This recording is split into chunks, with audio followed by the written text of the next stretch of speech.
Buenos días, buen mediodía, buenas tardes, buenas noches, cuando sea. Este es el podcast de Auris, episodio número 8, elecciones en Estados Unidos con la pandemia como factor medular. Bienvenidos.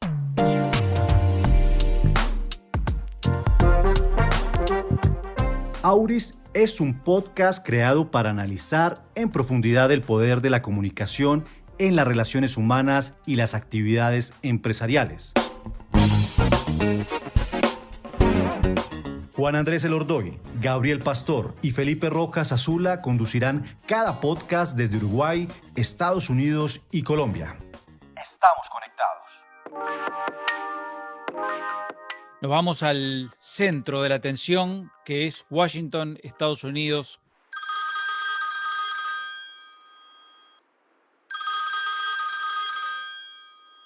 Gabriel.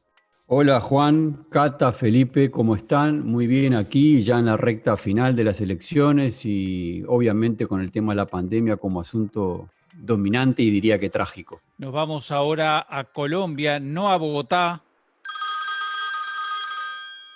¿Dónde estás, Felipe? Muy buenos días, buenas tardes y buenas noches para ti, para Gabriel, para Katy y por supuesto para todos los oyentes. Hoy me encuentro, por eso es que ofrezco excusas por los problemas técnicos de sonido. Me encuentro en la capital de Boyacá, en Tunja me encuentro. Una ciudad muy cerca a Bogotá, hora y media más o menos. Vamos a poner foco en la comunicación política Estados Unidos, que obviamente con el factor pandemia, con el factor coronavirus como algo dominante, sin duda marca una cancha y marca una dinámica excepcional. Yo andaba con ganas de empezar por preguntarle a Gabriel y Felipe, que tienen experiencia en elecciones en otros países, ¿cómo es en Estados Unidos una elección con relación al Uruguay o a Colombia? Empezamos por Gabriel. Bien, obviamente que es muy diferente, pero tampoco uno puede generalizar cómo se vive en Estados Unidos estando en su capital, en Washington, D.C., porque evidentemente es un país muy grande, es un continente prácticamente, y eso hace que la elección se viva de manera muy diferente. Pero hablando específicamente de Washington, D.C., yo diría que desde el punto de vista estético se ven menos pancartas, menos cartelería en la ciudad, aunque hay, pero muy cuidadas. Y hay una sobreabundancia de publicidad en internet, en las redes sociales y la televisión, tanto abierta como de servicio por cable, también juegan un papel muy destacado. Evidentemente que también hay que poner en consideración la pandemia, porque este ha sido un factor de distanciamiento social, de confinamiento, que ha obligado también a cambiar la estrategia en la campaña y por lo tanto tampoco se ha vivido como una campaña normal respecto a la de otros periodos de gobierno. Y si fuéramos a comparar Estados Unidos con Colombia en materia de elecciones, Felipe. Pues Juan, es una comparación pues muy grande, ¿no? Colombia es un país supremamente complejo en el tema de la política y particularmente de las elecciones. Aquí todo va relacionado evidentemente a las promesas como en otras campañas, pero en el dar. Aquí la conciencia política es muy baja. Yo creo que la única ciudad que cumple con las características pues, de una sociedad donde votan por las personas que realmente están formadas y que realmente le sirven a la sociedad, Bogotá. De resto, en las diferentes regiones se ve es porque están viciadas por las diferentes promesas, por el dinero que dan en las campañas, por las reuniones, por los premios que dan. Es muy compleja aquí la campaña electoral. Ahora, también es diferente en cuanto al tema del voto, ¿no? Allá en Estados Unidos uno puede votar un mes con anterioridad, uno puede adelantar el voto. Aquí en Colombia no, acá hay un día que se vota para presidencia y para Congreso de la República. Hay otra fecha cuando se vota para alcaldías, consejos, asambleas y gobernadores. Entonces, en ese orden de ideas es totalmente diferente, ¿no? Pero aquí yo creo que en Estados Unidos están mucho más avanzados y mucho más adelantados en el tema de la conciencia. Y pues ahora, en las últimas campañas, tanto en Colombia como en Estados Unidos, yo creo que las redes sociales han jugado un papel fundamental. En el caso particular de la primera reelección de Juan Manuel Santos, los analistas y los expertos políticos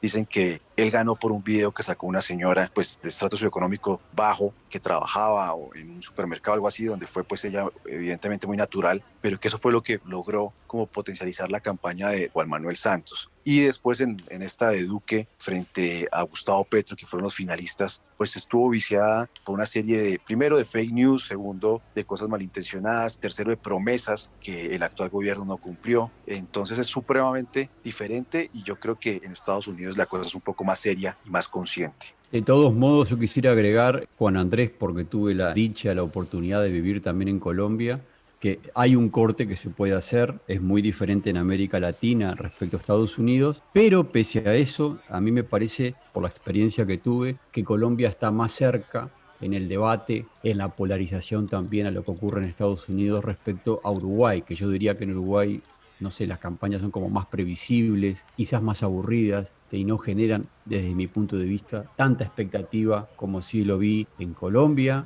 cuando asumió Juan Manuel Santos por segunda vez, y también en una elección que fue más un plebiscito, pero bueno, fue también, hubo campaña sobre el acuerdo de paz. Si yo miro esos dos ejemplos, yo diría que, salvando las diferencias entre América Latina y Estados Unidos, que las hay obviamente por todo lo que explicaba Felipe, yo creo que Colombia mira más a Estados Unidos respecto a los países más al sur de la región. Hablamos de sociedades y hablamos también de actores, pero podríamos decir que forman todos parte de una misma familia. Imagino dos grandes familias, una dominada por el componente racional, que son los programas de gobierno, las ideas, lo que está escrito, y la otra parte de la familia es más emocional, donde está allí el poder de la comunicación del líder, donde está el arte de la seducción para convencer a los ciudadanos. A mí me resulta muy curioso escuchar mucha gente votar y decir, ah, no, porque este candidato habla mal. Y uno en realidad no elige a algún protagonista o conductor de televisión, elige un candidato para ocupar un cargo. Sin embargo, están como esos factores allí. No sé qué les parece con respecto a este escenario, las dos familias jugando, en el caso de Estados Unidos, con la pandemia como factor central. ¿Qué decís, Gabriel? Bueno, yo diría, también hablando de mi experiencia, yo hace un poco más de un año que estoy aquí en Washington, D.C., que yo diría que en la campaña electoral, donde la comunicación política se vive de una manera muy importante, hay una mayor profesionalidad, si vale la palabra, respecto a cómo se utilizan los diferentes instrumentos de comunicación al servicio de la política. Y efectivamente están estas dos familias, yo diría el envase y el contenido, donde cada vez más, por este asunto de las redes sociales que explicaba Felipe, el tema de las emociones, aunque siempre lo jugó, pero especialmente está jugando un papel cada vez más importante. Y en ese sentido yo diría que sí, que es realmente muy atrapante la campaña electoral aquí en Washington, y que también se conjugan, se explican por razones históricas. Yo creo que la más importante es el vigor, la fuerza que tiene la democracia. Esto estimula el debate público. Hay una alta estima por la libertad que se vive de diferentes maneras en la economía y obviamente también en la política. La libertad de expresión que se refleja en los medios de comunicación, en un periodismo de alta calidad. Estos son factores históricos que yo veo que explican por qué hay tanta profesionalización y tanto contenido en una campaña electoral en los Estados Unidos. Y hay obviamente también, estimados colegas, factores coyunturales. El liderazgo controvertido de Donald Trump, el auge del populismo, esta penetración de la tecnología en la divulgación de información o desinformación, la polarización política. Es muy interesante. Y sobre esto también podría agregar algo que en Uruguay no estamos tan acostumbrados. Felipe podrá contar más la experiencia de Colombia, pero es imponente, por ejemplo, el papel de las parodias políticas en televisión, este formato de infoentretenimiento que es muy atractivo y popular y realmente hay que saber hacerlo para que salga bien, para no caer en la chabacanería. Yo destaco uno de ellos que quizás hayan sentido o lo conoce, que es Saturday Night Live de la cadena NBC, donde hoy se puede ver a Alex Baldwin y a Jim Carrey, uno personificando a Donald Trump y el otro a Joe Biden, que realmente es un formato y una propuesta muy entretenida de infoentretenimiento, pero obviamente es entretenimiento, pero también tienen información, hacen pensar. Because I think everybody'd love to see me do it. Oh, okay, really? You think you're some kind of tough guy because of all that money you got from China? I'll push it. Y sobre esto, Juan Andrés, quisiera comentar, creo que casi todo lo tenemos presente, porque esto le da también una explicación al papel que tiene la campaña electoral en las elecciones, es que en Estados Unidos se realizó el primer debate por televisión entre candidatos presidenciales. Esto ocurrió en la década de los 60, Fue muy famoso estos debates entre Richard Nixon y John Kennedy, donde de todo esto que hablaba Juan, de las emociones y de lo más racional de las propuestas, estuvo realmente muy interesante, pero donde el envase también jugó aquí un papel medular. Se dicen que John Kennedy ganó esa elección porque salió mejor en televisión, al punto que quienes siguieron el debate por radio dicen que Nixon había salido mejor parado. Esto nos da una demostración de la fuerza que empieza a tener la imagen en la política desde entonces. Estamos hablando del 26 de septiembre de 1960. In the election of 1860, Abraham Lincoln said the question was whether this nation could exist half slave or half free. In the election of 1960, and with the world around us, escuchábamos recién la palabra de Kennedy, que fue el primero de los dos candidatos que habló en ese primer debate del 26 de septiembre de 1960, y resulta sorprendente, por lo menos a mí me pareció así, lo lejos que estamos de aquel tiempo, con otros problemas, con otras dinámicas, y sin embargo, si vamos a los asuntos mundiales de fondo, hay temas presentes. Por ejemplo, en aquel momento era la puja entre Estados Unidos y la ex Unión Soviética, estábamos hablando de la Guerra Fría, y donde estaba presente el papel de Estados Unidos, el papel de la libertad para el desarrollo, el poder de la ex URSS y de China. Y hoy, aunque esto se ha dado vuelta, nos preocupa más el papel de China que el de la URSS, también aquí en Estados Unidos, la Rusia de Putin en el escenario mundial preocupa mucho, y en Estados Unidos se ve realmente como un país no desafiante, pero sí realmente enemigo. Allí en ese debate, en ese primer debate de 4, se debatió sobre la marcha de la economía, sobre la intervención del Estado en la economía, asuntos que hoy realmente siguen vigentes en esta campaña electoral, aunque obviamente de una manera mucho más dramática por la crisis que está generando esta pandemia de la COVID-19. Yo creo que para seguir en coherencia pues con lo que dice Gabriel, hoy hay unos cambios tanto de forma como de fondo, y hoy todo el tema, por ejemplo, un tema que uno cree que ya es antiguo y que no es coyuntural, es el tema racial, y va de la mano pues evidentemente con el tema que juegan la tecnología y las redes sociales. Esto lo que hace es precisamente da la oportunidad de compartir información, a veces falsa, a veces no falsa, pero que de una u otra manera va a generar y va a cambiar la opinión de las personas frente al candidato que van a escoger. Y yo creo que esa es la manera de seguir pues la reflexión de Gabriel Pastor. Para mí hay un aspecto saludable para la democracia, sin lugar a dudas, el tema de la tecnología. Bueno, se puede decir que no en otros casos, pero veamos que gracias a las redes sociales que se pudo conocer e investigar la muerte de George Floyd. Esto ocurrió en mayo del 2020. Una grabación del teléfono celular de una adolescente afroamericana de 17 años, Darnell Frazier, duró 8 minutos y 46 segundos. Fue terrible, que muestra el momento en el que un policía presiona con su rodilla el cuello de Floyd. Fue terrible y sin duda que cambió el rumbo de la elección. I can't. Bro, I told you can't win. My knee. You can't win, man. I'm through. I know you were never, you didn't listen. Sí, realmente fue el primer episodio que viví aquí de una manera tan dura. Lo de Floyd fue realmente tremendo. Una tragedia a la que se sumaron otros casos en el correr de los meses posteriores. Hubo otros afroamericanos muertos en circunstancias parecidas. Y notoriamente esto se transformó en un asunto muy sensible en la campaña electoral, porque estamos hablando de hace pocos meses, y esta fue generando una atmósfera que hizo recordar viejos tiempos, quizás de la década de los 60, cuando el fervor por la segregación racial estaba a flor de piel. Y vemos que, por ejemplo, este tema no fue un asunto central en la campaña electoral anterior donde Trump llegó a la presidencia, y hoy se vuelve a instalar con mucha fuerza, y es debido justamente a lo que contaba Juan Andrés. Gabriel, pero eso fue el mayo pasado, el hecho lamentable de George Floyd. Pero hoy, a menos de 2 semanas de las elecciones, hoy todavía es central, es debate hoy para la presidencia, para la carrera hacia la presidencia de los Estados Unidos. Sí, es buena la pregunta, porque evidentemente que hoy el tema no tiene la potencia, la fuerza que tuvo en los meses anteriores, pero sí, está muy presente, los candidatos hacen mención a este episodio, porque tienen un potencial. Hay estudios desde la década de los 60 que demuestran esto que voy a decir, tienen el potencial de favorecer o perjudicar a los candidatos de cada uno de estos dos partidos. Esto depende cómo se vaya desenvolviendo estas movilizaciones.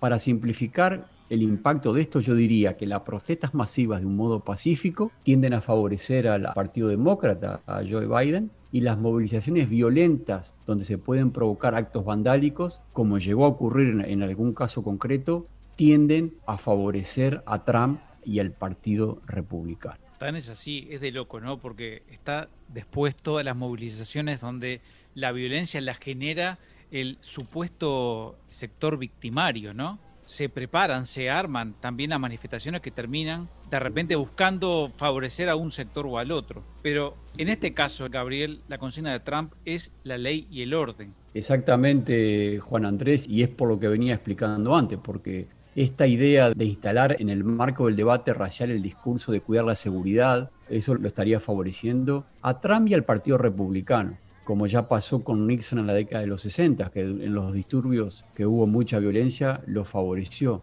Y es por eso, como bien tú decías, que él está hablando de instalar y trata de plantear el tema de la ley y el orden, y critica en ese contexto a los gobernadores demócratas, porque en varios estados, por ejemplo el de Nueva York, han aumentado los robos, han aumentado los hechos delictivos, y él instala esta idea de la necesidad de la ley y el orden, que desde su punto de vista es el Partido Republicano que lo haría de una mejor manera. Entonces, por eso Trump ha tratado de instalar en el marco del debate por la discriminación racial esta idea de la violencia, que es cierto que ha existido, pero no ha sido el dominador común de las movilizaciones que están ocurriendo desde el mes de mayo.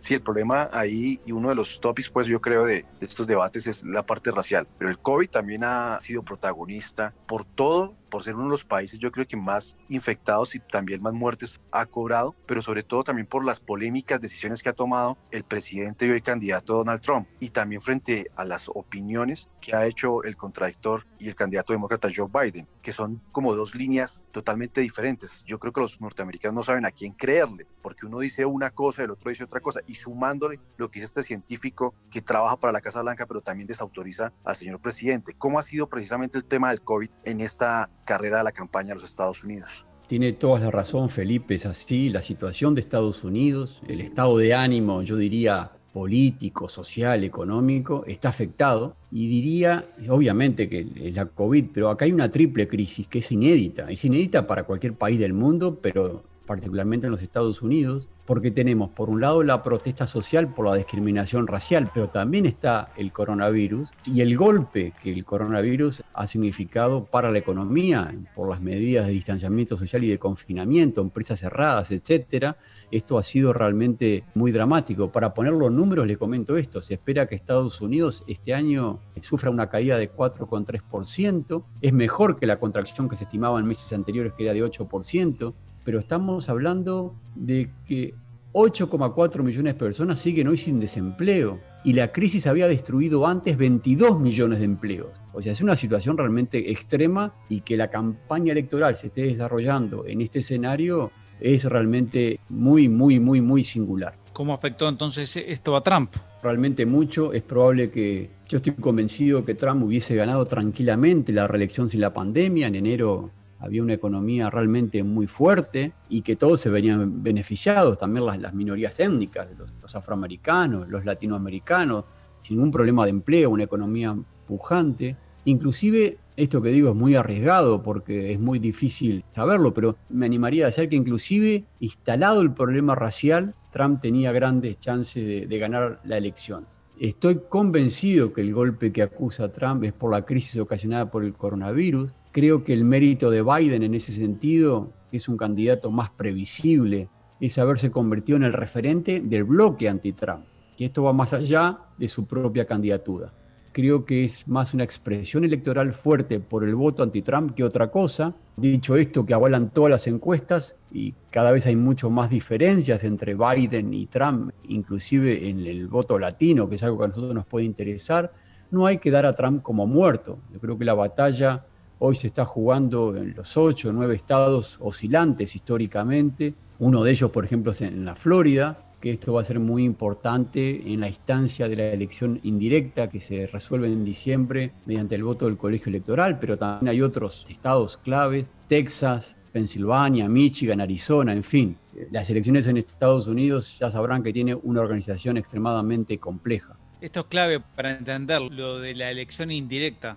La última elección, Trump ganó siendo minoría, sumando todos los votos obtenidos, no fue más que Hillary Clinton, sino fue Hillary Clinton, pero por la ingeniería que Gabriel menciona, ahí fue que accedió a la presidencia. Yo tuve la fortuna, apreciado por Andrés, de vivir un tiempo en Seattle, que es una de las ciudades de Washington State, en la costa oeste. Y pues evidentemente para los que vivimos en Latinoamérica es algo completamente loco pensar que una persona que saca más votos es la que pierde, ¿no?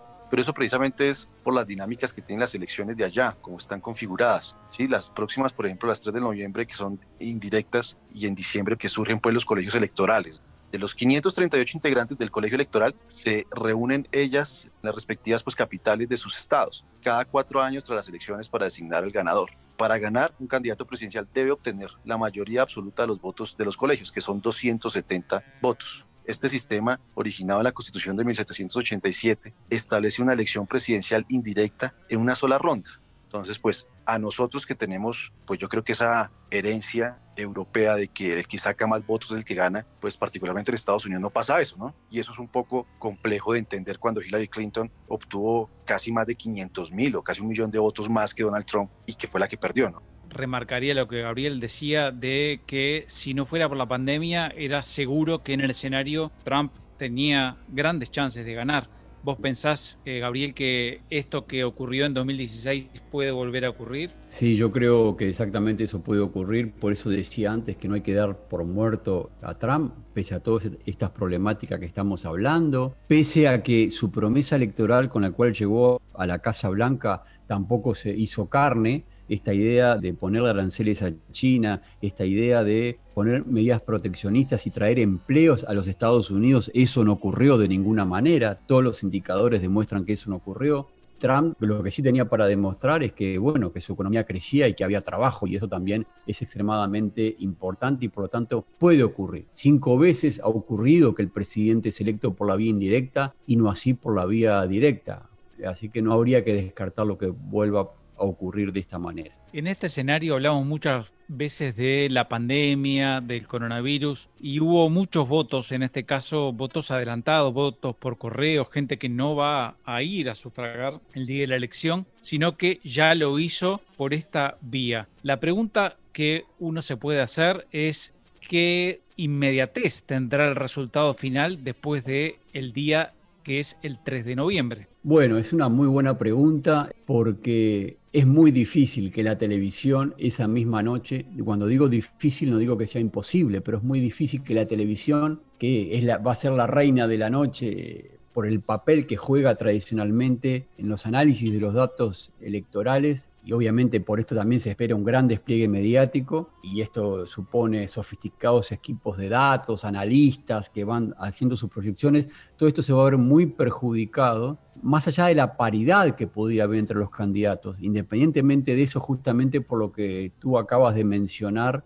que había dicho antes Felipe, del voto por correo. Es decir, hay mucha gente que ya ha votado. Entonces esto afecta las proyecciones que hacen las encuestadoras y estos equipos que tiene la televisión en el boca de urna. Esto es clave en las proyecciones y ahora se estima que esto va a estar muy distorsionado porque se cree que la mitad de los votantes o más van a votar por correo. Esta es una opción que creció enormemente justamente por la pandemia. Para que nos hagamos una idea, en 2000, que fue la elección entre Bush hijo y Al Gore, el voto anticipado alcanzó el 14% y ahora estamos hablando de la mitad de los votantes. Es muchísimo y esto notoriamente que va a afectar la posibilidad que se pueda dar un ganador esa misma noche. Pero además de eso, Gabriel, hablar de la seriedad pues de que hay una institución que cubre el tema de las elecciones, ¿no? Que es el que está precisamente mirando y contando, ¿no? Aquí en América Latina es impensable pensar que la gente puede votar con un mes o con un mes y medio de anterioridad. Eso genera una serie de debates y de disgustos y de peleas por garantías precisamente. Y lo que tú decías, en Florida, entre Bush y Al Gore, los resultados no salieron esa noche. Tuvo que esperar mucho tiempo. Exactamente, inclusive hubo una actitud, yo diría, no quiere decir que Bush haya ganado mal, pero Al Gore se adelantó al decir que él aceptaba el resultado final y no quería más extender esto justamente por el valor que tenía su palabra para la democracia y para los resultados electorales. Así que va a ser muy difícil que esto ocurra. Tendría que haber, no sé, una diferencia abismal, pero insisto con esta idea de que si yo estoy trabajando con las bocas de urna y eso se va a ver perjudicado o distorsionado porque muchísima gente está votando por correo, entonces va a ser muy difícil poder adelantarlo. Una elección histórica seguramente, porque hay que sumar el papel de las redes sociales, toda la desinformación que anda en la vuelta. Va a ser una elección histórica, sin lugar a dudas. Yo diría que este tema de la manipulación en las redes sociales es un asunto central en esta elección y sobre todo también por lo que hemos vivido de las operaciones rusas de manipulación en la elección anterior, algo que aquí se ha investigado y hay pruebas de que efectivamente es así. Hay como una obsesión por esta injerencia extranjera, incluso a través de las redes sociales. Y ha habido denuncias concretas de países que están enfrentados a Estados Unidos y de algún modo, no sé, pretenden que continúe Trump en el poder. Solamente doy este dato: en las primeras semanas de octubre, Facebook cerró 200 cuentas y 55 páginas. Se cerraron 77 cuentas de Instagram, todas estas cuentas alojadas en los Estados Unidos. Y tanto también se podría decir de Twitter, porque evidentemente que las redes sociales están preocupadas por perjudicar el sistema y que esto también termine perjudicando a su propio negocio, ¿no? Que golpee a su credibilidad. O sea que yo veo aquí como nunca un esfuerzo enorme institucional y también de las empresas de tecnología por combatir la injerencia espuria de algún modo en las elecciones, aunque sabemos ya por la experiencia europea que esto es extremadamente difícil. Pues que hace 4 años, apreciado Gabriel, el gol que metieron los de Cambridge Analytica, nos remontamos a esa empresa, pues fue bravísimo y salieron a la luz todo lo que hicieron. Y la percepción que hay de Colombia, no sé si en Uruguay pase lo mismo, Juan Andrés me corrige, pues la percepción que hay en Colombia es que el candidato y presidente Donald Trump es el que está haciendo una serie de ataques, sacando noticias falsas. Y esa era la pregunta que le iba a hacer a Gabriel, a ver cómo es que se ve desde Washington, porque aquí, por ejemplo, el tema llegó a que Donald Trump usara una figura como Petro. Y lo que entonces percibimos aquí en Colombia es que si el presidente candidato toma una figura como este personaje que representa a la izquierda, que aparentemente es aliado del castrochavismo, cómo ha venido afectando pues lo que ha dicho Donald Trump frente al voto latino, particularmente de los colombianos, que haya dicho una serie de cosas de candidatos de acá de izquierda. Era solo preguntar de cómo es imaginario pues dentro del voto latino. Yo diría que si nos guiamos por las encuestas, en realidad el que se está viendo perjudicado es Donald Trump. Las encuestas están mostrando que el voto latino, inclusive en Florida, donde tradicionalmente es más republicano, están favoreciendo al candidato Biden. Por eso yo creo que la pandemia, la COVID-19, está explicando todo lo que está sucediendo acá, según están demostrando las encuestas. Estamos conectados. Cerramos este episodio por acá. Nos vamos a quedar seguramente con este episodio que marca una evolución que no tiene un resultado, porque esto fue grabado antes de la propia elección, pero hay muchas enseñanzas para compartir, muchas dinámicas que seguramente, como Gabriel y Felipe han planteado, lo que se va a venir es histórico. Si llegaste a escucharnos hasta aquí en este podcast Auris, te pido que lo difundas en tus redes y que nos vuelvas a escuchar en un próximo episodio. En producción de contenidos, la producción y montaje del episodio estuvo a cargo de Catherine Otálora. Formamos equipo: Juan Andrés Elordoy, Gabriel Pastor, Felipe Rojas Azula. Nos escuchamos en el próximo episodio.